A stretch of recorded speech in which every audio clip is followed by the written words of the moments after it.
Hey, class, it's me again, Dr. Orwell, your favorite teacher. Now, today I've got a really special treat for you guys. We've got an SCP who's going to be visiting us. Now, before the fella gets here, I'm going to give you the debrief on SCP-004-J. Item: SCP-004-J, Object Class Thalmiel, formerly Euclid. Special Containment Procedures. The entity is currently housed in Site 8 North Wing, Accounts Payable Office, from Monday to Friday between the hours of 0800 and 1700 hours local, with 1 hour from 1200 to 1300 hours local spent in the North Cafeteria, or traversing from there back to his desk. The entity may occasionally need to use the restroom, take breaks by walking the North Wing corridor, or receive water from the water fountain. In the long term, the entity can be contained by biannual performance reviews, indicating that we are pleased but think the entity is capable of more, and annual raises equivalent to the rate of inflation, plus 4 percentage points. The entity may also be enticed to remain in containment by pointing out the low cost of living, easy commute, and quality public parks. In other words, he's a stand-up guy. Description: SCP-004-J is Stanley Nichols, a certified public accountant, CPA, University of Michigan, 1978, and former chief financial officer for the Redacted Corporation, currently employed by Foundation. SCP-004-J is roughly 180 centimeters tall and weighs roughly 75 kilograms, is Caucasian with thinning brown hair and brown eyes.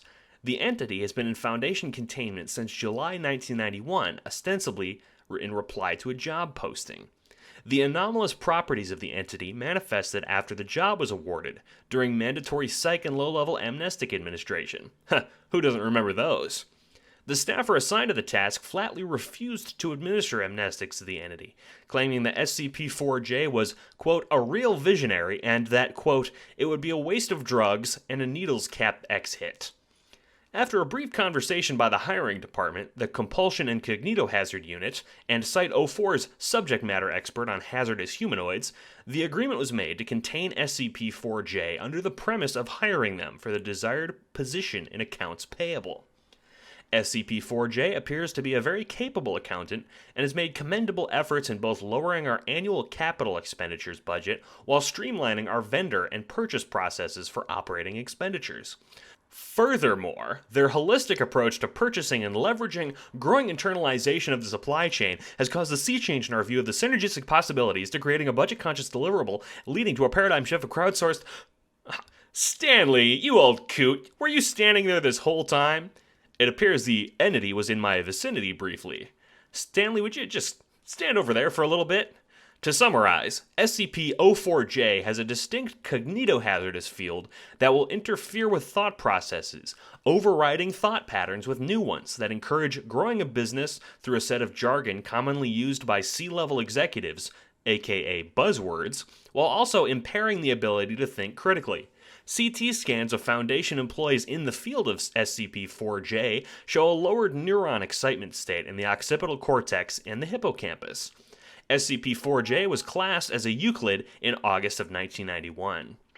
SCP-004-J was reclassed as Thalmiel in October 1992 following a near-total containment breach in August of 1992 caused by structural damage suffered during Hurricane Andrew at Site Blank, during which SCP-004-J was exposed to SCP-106, which is classed Keter and invariably hostile to human life. Rather than panic or hide, SCP-004-J began discussing the importance of residual income and annuities when structuring a quarterly budget. I told you to stand back there, Stanley, thank you. SCP-106 appeared rapt with attention, materialized a business card, and agreed to join SCP-004-J for a, quote, lunch and learn at his soonest convenience. Further testing has shown that the cognitohazard surrounding SCP-004-J affects not only humanoids, but every sentient life form that has been exposed. In furtherance of a hypothesis proposed by Doctors McGinley and White, SCP-004-J was stationed outside the containment cell of SCP-682, at a safe distance, but close enough to have the notorious creature in its cognitohazardous field. Audio follows. Killing. SCP-682, could you repeat that? Killing. Bottom line. I'm sorry. Amortization. Buying in this economy. Sucker bet. SCP-682, do you own property here?